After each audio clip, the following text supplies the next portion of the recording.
Welcome to my YouTube channel. आज हम बात करेंगे इसी वीडियो के क्रम में बच्चों को कोरोना से कैसे बचाया जा सकता है। कोरोना जैसे कि हम देख रहे हैं कि थर्ड वेव में जो सबसे ज़्यादा जो इन्फेक्टेड हो रहे हैं वो बच्चे ही हो रहे हैं। तो ऐसे में अगर बात की जाए 2020 वाले कोरोना से 2021 वाले कोरोना में, तो हम देखते क्या हैं उसका अगर रेशो निकाला जाए तो 2020 वाले में जो रेशो है बच्चों के इन्फेक्टेड होने का और 2021 में जो बच्चों के इन्फेक्टेड होने का है तो वो कहीं कुछ ज़्यादा नज़र आता है। तो ऐसे में हमें थोड़ा सा अलर्ट रहने की ज़रूरत है और अपने आप को कई सारे प्रोटेक्शन की ज़रूरत है। तो हम इसी वीडियो के क्रम में हम उन सभी को बताने की कोशिश करेंगे कैसे हम प्रोटेक्ट कर सकते हैं, कैसे हम अपने बच्चों को इस थर्ड वेव से जो है बचा सकते हैं। तो आइए बने रहिएगा इस वीडियो में, लगातार स्किप नहीं करिएगा। आपसे रिक्वेस्ट है कि अगर आपने हमारा चैनल सब्सक्राइब नहीं किया है तो आप अपने हमारे चैनल को सब्सक्राइब करें, साथ ही बेल आइकन को प्रेस करें ताकि इसी तरीके की वीडियो आपको मिलती रहे।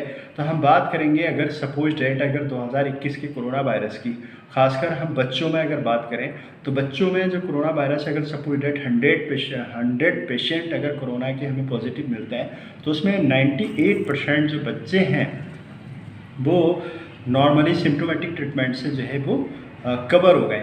उनमें 1 से 2% बहुत रेयरली मिलते हैं जो हॉस्पिटलाइज हुए हैं, जिनको जो है आवश्यकता पड़ी है ऑक्सीजन की या फिर सपोर्टिव मैनेजमेंट की। तो ऐसे में अगर डेथ रेट की बात करें, जो मौतों का आंकड़ा है अगर बात करें तो 0.50 से लेकर 0.75% यानी कि 1% से भी कम डेथ रेट का रेशो है वो रहा है। तो हम बात करेंगे खासकर हमें ध्यान रखना है बच्चों में, खासकर जो बहुत सारी बीमारियों से सफ़र कर रहे होते हैं उनमें खासकर ध्यान रखना है। जैसे कॉन्जेनिटल हार्ट डिजीज़ से कोई बच्चा सफ़र कर रहा है या फिर कोई किडनी डिजीज़ से कोई सफ़र कर रहा है, कोई जेनेटिक डिजीज़ अगर कोई है किसी बच्चे को, इम्यून डिसऑर्डर्स है, कोई इम्यून कंप्रोमाइज पेशेंट है जिनकी इम्यून पावर बहुत ज़्यादा कमज़ोर है, तो ऐसे बच्चों का हमें ख़ास ख्याल रखना। किसी को मेटाबॉलिक डिसऑर्डर्स है तो ऐसे बच्चों में भी हमें बहुत ध्यान रखने की ज़रूरत है और उनको पहले से पहले ही इन सारी चीज़ों से प्रोटेक्ट करके रखना है कि हमें उन बच्चों को हमेशा डिस्टेंस बना के रखें, सोशल डिस्टेंस का हमेशा पालन करें और ज़्यादा से ज़्यादा भीड़ भाड़ वाले स्थानों पे, सपोज डेट कोई शादी ब्याह या फिर कोई फंक्शन है, कोई प्रोग्राम है, तो ऐसे स्थानों से भी हमें उन बच्चों को बचा के रखना है।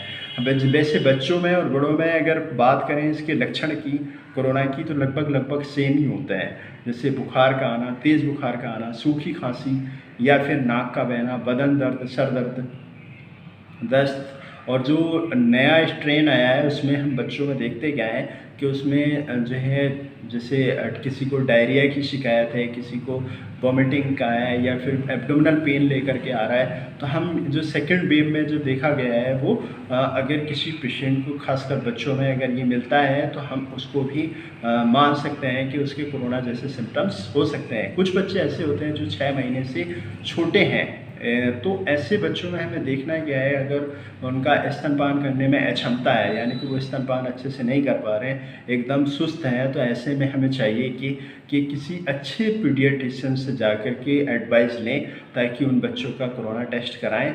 अगर वो रहता है तो हम उन कंडीशन में उनको अच्छे से जो है ट्रीटमेंट कर सकते हैं।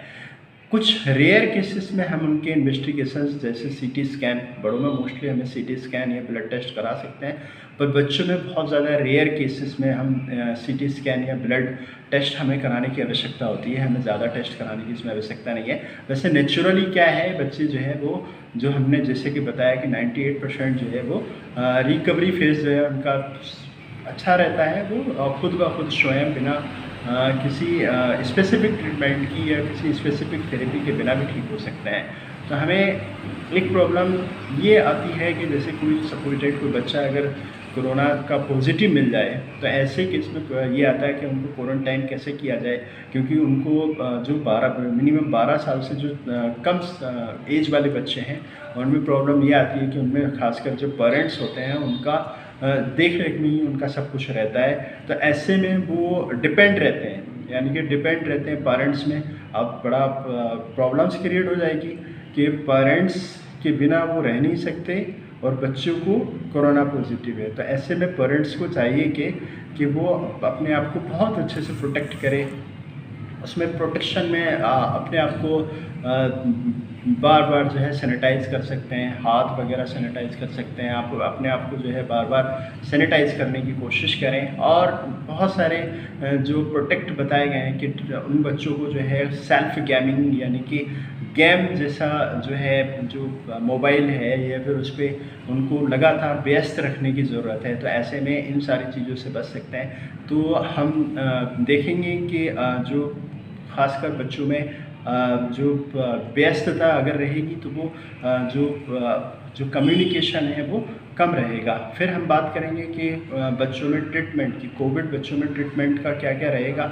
तो जो खासकर हम देखते हैं कि ये एक वायरल डिजीज़ है। वायरल डिजीज़ है तो वायरल में कोई स्पेसिफिक ट्रीटमेंट की आवश्यकता नहीं रहती। ये और वायरल डिजीज़ की तरह ही इसको हम ट्रीट करेंगे। ये कुदरती रूप से, वैसे तो वायरल डिजीज़ जितनी भी रहती हैं वो कुदरती रूप से ठीक हो जाती हैं। और बात करें अगर ये पेंडेमिक एरिया में फैल जाए या पेंडेमिक रहे तो ऐसे में बच्चे या फिर बहुत सारे कम्युनिटी या बहुत सारे स्पेसिफिक एरिया उसमें इन्वॉल्व हो सकते हैं। तो ऐसे में हमें बहुत ज़्यादा सतर्क रहने की ज़रूरत है, बहुत ज़्यादा अलर्ट रहने की ज़रूरत है। हम आपसे यही इसी वीडियो के माध्यम से अपील करेंगे कि उनको बार बार जो है ऐसे भीड़-भाड़ स्थान पे या फिर अनजान बच्चों से या फिर इन्फेक्टेड बच्चे जिनको ये सारे सिम्टम्स मिलते हैं, तो ऐसे बच्चों से थोड़ा सा डिस्टेंस बना के ही रखना है और बच्चों को बच्चे से कम मिलने देना है। या फिर मिले भी तो वो प्रोटोकॉल को फॉलो करें। और हम बात करेंगे कि जो ट्रीटमेंट रहता है खासकर वायरल डिजीज़ में, तो हम देखेंगे कि 12 साल से कम की उम्र जो बच्चे रहते हैं उनमें हम वायरल से संबंधित कोई भी मेडिसिन देने का प्रावधान नहीं है। अगर बहुत ज़्यादा रेयरली कंडीशन में अगर ज़रूरत पेश आए, अगर डॉक्टर कोई आपको सजेस्ट करता है, तो ऐसी कंडीशन में हम जो है पेरेंट्स की जो है आज्ञा लेके या पेरेंट्स की जो है सहमति लेके हम बच्चों को मेडिसिन दे सकते हैं। किसी बच्चे को कुछ बातों का ध्यान रखना है। बच्चों को खासकर जो सोने का प्रोसेस है, यानी कि जो बच्चों को नींद है वो 8 से 10 घंटे बनी रहनी चाहिए ताकि उनका जो इम्यून सिस्टम है वो अच्छे से काम कर सके।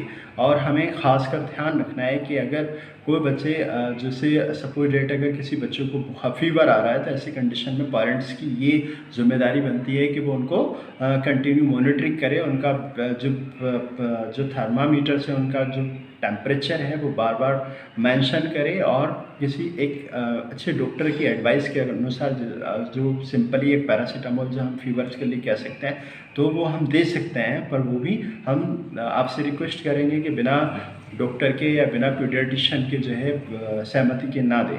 और वैसे हमने एक वीडियो बनाया है, वीडियो डिस्क्रिप्शन में हम दे देंगे, जो हमने पैरासीटामोल का जो बड़ों में और बच्चों में कितना देना चाहिए तो उसे हम आप देख सकते हैं। वैसे भी अगर नॉर्मली बात करें 10 kg पर बॉडी वेट के हिसाब से हम पैरासीटामोल का कंसंट्रेशन बड़े या बच्चों में रख सकते हैं। तो हम बात करेंगे कि जो बच्चों में जो पोषण है वो पोषण ऐसा रहना चाहिए, वो न्यूट्रिशन रिच डाइट रहनी चाहिए। उनमें जो खासकर जो छोटे बच्चे रहते हैं उनमें जो फीडिंग कर रहे होते हैं यानी कि माँ का दूध पी रहे होते हैं, तो ऐसे में जो लूज मोशन है या फिर उनको वोमिटिंग जैसी अगर प्रॉब्लम हो जाती है या ऐसी सिम्टम्स अगर मिलते हैं तो बच्चे जो है ना डिहाइड्रेट होने की संभावनाएं ज़्यादा रहती हैं। तो बच्चों को हाइड्रेट करने के लिए बहुत सारे जो है हमको जो एडवांस हमें करना चाहिए, जैसे नारियल पानी है, ORS है, या फिर बार बार उनको पानी पिलाना, बार बार फीडिंग कराते रहना ताकि हमारे बच्चे हाइड्रेट रहें।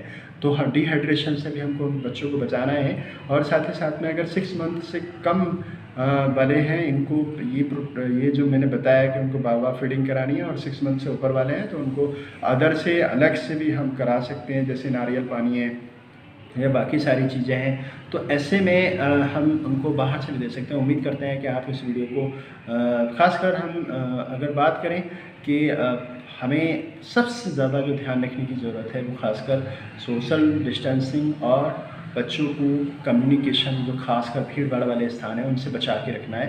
तो हमें यानी कि सतर्कता ही ज़रूरी है। और बार बार हमें जो है यही सलाह दी जाती है, बार बार आप सैनिटाइज़ करें अपने आप को, या किसी भीड़ भाड़ वाले इलाके में ना जाएं, या बच्चों को जो है अनावश्यक स्थान पे ना निकालें, ना जाने दिया जाए, घर पे ही रखा जाए और सुरक्षित स्थान पे रखा जाए ताकि वो इन सारी चीज़ों से बच सकें।